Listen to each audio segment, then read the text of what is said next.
বৃহস্পতিবার মুখ্যমন্ত্রী মমতা বন্দ্যোপাধ্যায় এবং শুক্রবার প্রধানমন্ত্রী নরেন্দ্র মোদী পরপর দুদিন তৃণমূল ও বিজেপির দুই প্রধান সভা করলেন কৃষ্ণনগর লোকসভা আসনে। দুজনের সভাই হল তেহট্ট বিধানসভা এলাকায়। মোদী এই লোকসভা নির্বাচনের প্রচারে বাছাই আসনেই প্রচারে যাচ্ছেন, একই সভায় একাধিক আসনের প্রার্থীকে ডেকে নিচ্ছেন। কিন্তু এই নিয়ে দুবার কৃষ্ণনগরে সভা করে ফেললেন। 2রা মার্চের পর 3রা এপ্রিল। সেটা কি এই আসনে তৃণমূলের প্রার্থী মহুয়া মৈত্র বলে, যাকে সম্প্রতি সংসদ থেকে বহিষ্কার করা হয়েছে? তিনি যাতে ফের লোকসভায় যেতে না পারেন, সে কারণেই কি এত গুরুত্ব কৃষ্ণনগরকে?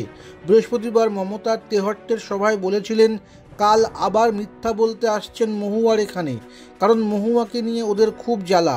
মহুয়া যে মুখের উপর কথা বলে দেয়, ভয় পায় না। মহুয়া বাঘের বাচ্চার মতো লড়াই করে। ও সবাইকে বলে দিয়েছিল দেশে কি চলছে, তাতে কি রাগ। আসলে কেঁচো খুঁড়তে গেলে তো দিল্লির নেতাদের সাপ বেরিয়ে যাবে।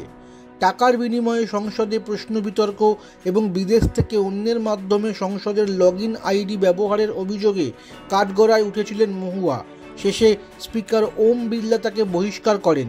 এই সিদ্ধান্তের আগে ও পরে তৃণমূলের পক্ষে দাবি করা হয়েছে, কড়া প্রশ্ন তুলে সংসদে বিজেপিকে বিপাকে ফেলার জন্যই মহুয়ার উপরে বিজেপির রাগ।